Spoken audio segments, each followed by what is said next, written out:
ఆకాశవాణి జాతీయ వార్తలు చదువుతున్నది డివి సత్యనారాయణ. ముఖ్య అంశాలు: హనుమాన్ జయంతిని పురస్కరించుకుని దేశవ్యాప్తంగా ఈరోజు భక్తులు ఘనంగా పూజలు నిర్వహించారు. ఛత్తీస్గఢ్లోని బీజాపూర్ జిల్లాలో భద్రతా బలగాలకు మావోయిస్టులకు మధ్య జరిగిన ఎదురుకాల్పుల్లో 3 మావోయిస్టులు మరణించారు. స్వరాజ్యం కోసం పోరాటం ఎప్పటికీ ఆగిపోకూడదనేది ఛత్రపతి శివాజీ మహారాజ్ సందేశమని కేంద్ర హోంశాఖ మంత్రి అమిత్ షా పేర్కొన్నారు. Africa India key maritime engagement బహుళపక్ష విన్యాసాలు టాంజానియాలో రేపటి నుంచి ప్రారంభం కానున్నాయి. రానున్న 3 రోజులు ఈశాన్య రాష్ట్రాల్లో భారీ వర్షాలు కురుస్తాయని భారత వాతావరణ శాఖ ఐఎండీ తెలిపింది. వార్తల వివరాలు: హనుమాన్ జయంతిని పురస్కరించుకుని ఉత్తరప్రదేశ్లోని ఆలయాలలో ఈరోజు భక్తులు ఘనంగా పూజలు నిర్వహించారు. పూజలు జరిపేందుకు అయోధ్యలోని హనుమాన్ గర్హి ఆలయానికి భక్తులు భారీగా తరలివచ్చారు. పలువురు భక్తులు సరయూ నదిలో పుణ్యస్నానాలు ఆచరించి రామాలయాన్ని సందర్శించారు. వారణాసిలోని సంకట్ మోచన్ హనుమాన్ ఆలయంలో పూజలు చేసేందుకు భక్తులు పెద్ద ఎత్తున చేరుకున్నారు. భక్తులు ఆశీర్వాదం తీసుకుంటూ ప్రార్థనల్లో పాల్గొంటూ హనుమాన్ చాలీసా సుందరకాండ పారాయణం చేశారు. అయోధ్య, వారణాసిలో భక్తులకు సజావు దర్శనం కోసం కట్టుదిట్టమైన భద్రతా ఏర్పాట్లు చేశారు. దేశ ప్రజలకు ప్రధానమంత్రి నరేంద్ర మోదీ హనుమాన్ జయంతి శుభాకాంక్షలు తెలిపారు. సంకటమోచన హనుమంతుని ఆశీస్సులతో ప్రజలందరూ ఆరోగ్యంగా, సంతోషంగా, సుభిక్షంగా ఉండాలని ఆకాంక్షిస్తూ సామాజిక మాధ్యమంలో పేర్కొన్నారు. ఛత్రపతి శివాజీ మహారాజ్ చారిత్రాత్మక పీఠమైన రాయ్గఢ్ కోటను దేశ యువతకు స్ఫూర్తిదాయకంగా అభివృద్ధి చేయడానికి కేంద్ర ప్రభుత్వం, మహారాష్ట్ర ప్రభుత్వం రెండూ కట్టుబడి ఉన్నాయని హోంశాఖ మంత్రి అమిత్ షా పునరుద్ఘాటించారు.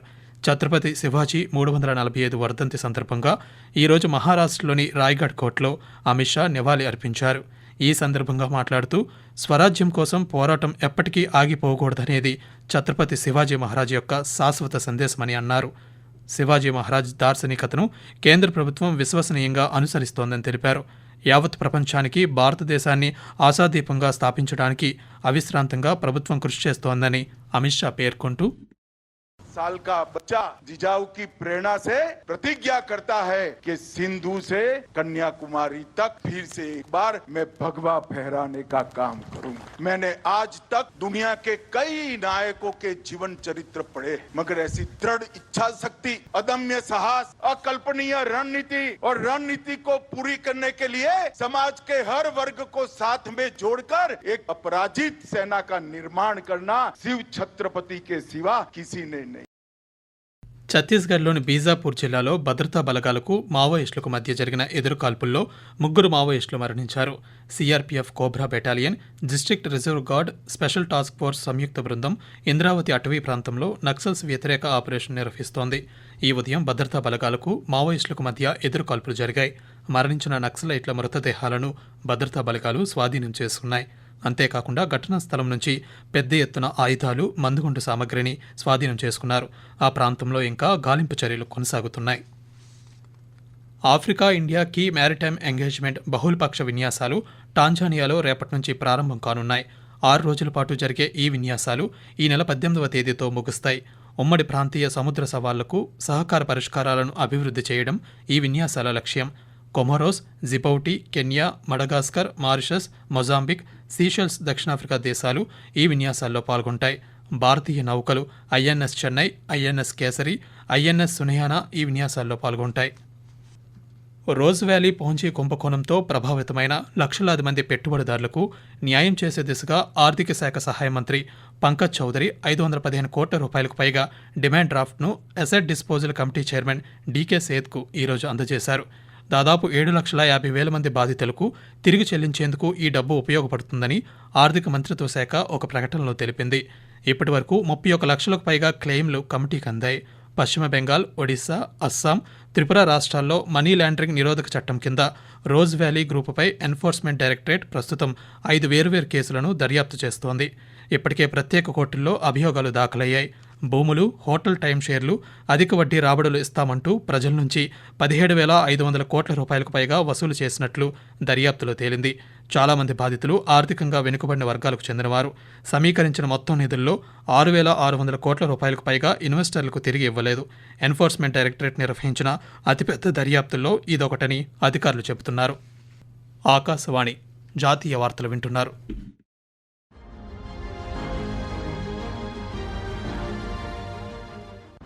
Animation, cinema, gaming, comics, advertising వంటి సృజనాత్మక రంగాలలో యువత నైపుణ్యాలను అంతర్జాతీయ వేదికపై నిలిపేందుకు రూపొందించిన world audio visual entertainment summit waves సదస్సు ముంబై వేదికగా మే 1వ తేదీ నుంచి ప్రారంభం కానుంది. దీనిపై మరింత సమాచారం కోసం wavesindia.org వెబ్సైట్ ను సందర్శించండి. భారతీయ శాస్త్రీయ నృత్య కళాకారిణి పద్మ అవార్డు గ్రహీత 95 సంవత్సరాల కుముదిని లకియా ఈరోజు అహ్మదాబాద్లో మృతి చెందారు. ఆమె మృతి పట్ల ప్రధానమంత్రి నరేంద్ర మోదీ సామాజిక మాధ్యమం వేదికగా సంతాపం వ్యక్తం చేశారు. కథక్, భారతీయ శాస్త్రీయ నృత్యాల పట్ల ఆమెకున్న మక్కువ ఆమె చేసిన కృషిలో ప్రతిబింబించిందని నరేంద్ర మోదీ కొనియాడారు. కుముదిని లకియా చేసిన సేవలు చిరస్మరణీయమని పేర్కొన్నారు. కుముదిని గుజరాత్లోని అహ్మదాబాద్లో 1930లో జన్మించారు. 1967లో అహ్మదాబాద్లో కదంబా సెంటర్ ఫర్ డ్యాన్స్ సంస్థను స్థాపించారు. ఇందులో ఆమె చేసిన కృషికి గాను 2025లో భారత ప్రభుత్వం పద్మవిభూషణ్ పురస్కారంతో సత్కరించింది. అంతకుముందే పద్మభూషణ్, పద్మశ్రీ అవార్డును కూడా అందుకున్నారు.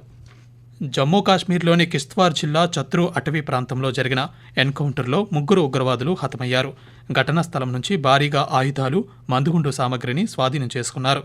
జిల్లాలోని చత్రూ అటవీ ప్రాంతంలో ఉగ్రవాదులు అనుమానాస్పదంగా సంచరిస్తున్నారని భద్రతా దళాలు గుర్తించడంతో ఎదురు కాల్పులు జరిగాయి.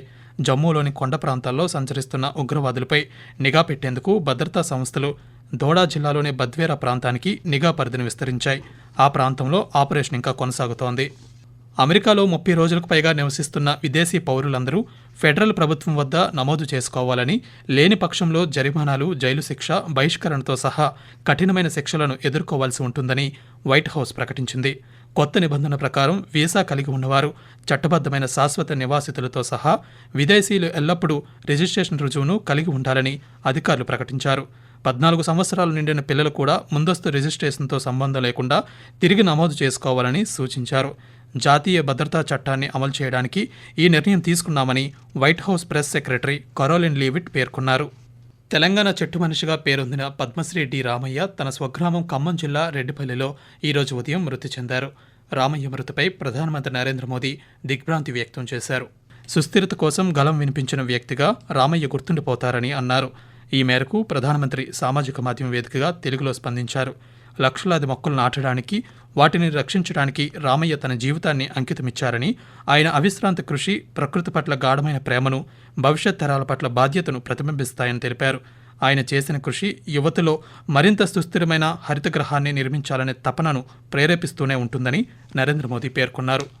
ప్రధానమంత్రి నరేంద్ర మోదీ తన మనసులోని భావాలను ఆకాశవాణి ద్వారా దేశ ప్రజలతో పంచుకునే మన్ కీ బాత్ మనసులోని మాట కార్యక్రమం 121వ సంచిక ఈ నెల 27వ తేదీ ఆదివారం ప్రసారమవుతుంది. మన్ కీ బాత్ కార్యక్రమానికి ప్రజలు తమ సూచనలు, సలహాలు అందించాలని ప్రధానమంత్రి కోరారు. ప్రజలు తమ స్వర సందేశాలను 1800117800 నెంబర్కు ఈ నెల 25వ తేదీ సాయంకాలం వరకు పంపవచ్చు. ఇండియన్ ప్రీమియర్ లీగ్ ఐపీఎల్లో భాగంగా హైదరాబాద్ వేదికగా ఈరోజు Punjab Kings, Sunrisers Hyderabad జట్ల మధ్య మ్యాచ్ జరుగుతోంది. తొలుత టాస్ గెలిచి బ్యాటింగ్ దిగిన పంజాబ్ కింగ్స్ 11 ఓవర్లకు 2 వికెట్ల నష్టానికి 130 పరుగులు చేసింది. అంతకుముందు లక్నో వేదికగా గుజరాత్ టైటాన్స్తో జరిగిన మ్యాచ్లో 6 వికెట్ల తేడాతో లక్నో సూపర్ జైంట్స్ జట్టు విజయం సాధించింది. రానున్న 3 రోజుల్లో అస్సాం, మేఘాలయలో భారీ వర్షాలు కురుస్తాయని భారత వాతావరణ శాఖ ఐఎండీ అంచనా వేసింది. ఉప హిమాలయ, పశ్చిమ బెంగాల్, సిక్కిం, అరుణాచల్ ప్రదేశ్లో భారీ వర్షాలు కురుస్తాయని ఐఎండీ తెలిపింది. ఈ నెల 14వ తేదీ వరకు దేశంలోని పశ్చిమ, మధ్య, దానిని ఆనుకుని ఉన్న తూర్పు ప్రాంతాల్లోని వివిధ ప్రాంతాల్లో తేలికపాటి వర్షాలు కురిసే అవకాశం ఉందని వాతావరణ శాఖ వెల్లడించింది. రానున్న 5 రోజుల్లో తమిళనాడు, పుదుచ్చేరి, కారైకల్, కోస్తాంధ్ర, యానాం, తెలంగాణ, కర్ణాటకలో ఉరుములు, మెరుపులతో పాటు తేలికపాటి మోస్తరు వర్షాలు కురిసే అవకాశం ఉందని వాతావరణ శాఖ వెల్లడించింది. జాతీయ వార్తలు ముగించే ముందు ముఖ్యాంశాలు మరోసారి. హనుమాన్ జయంతిని పురస్కరించుకొని దేశవ్యాప్తంగా ఈరోజు భక్తులు ఘనంగా పూజలు నిర్వహించారు. ఛత్తీస్గఢ్లోని బీజాపూర్ జిల్లాలో భద్రతా బలగాలకు, మావోయిస్టులకు మధ్య జరిగిన ఎదురు కాల్పుల్లో 3 మావోయిస్టులు మరణించారు. స్వరాజ్యం కోసం పోరాటం ఎప్పటికీ ఆగిపోకూడదనేది ఛత్రపతి శివాజీ మహారాజ్ సందేశమని కేంద్ర హోంశాఖ మంత్రి అమిత్ షా పేర్కొన్నారు. ఆకాశవాణి జాతీయ వార్తలు ఇంతటితో సమాప్తం. రేపు ఉదయం 6:45 ప్రాంతీయ వార్తలు వింటారు.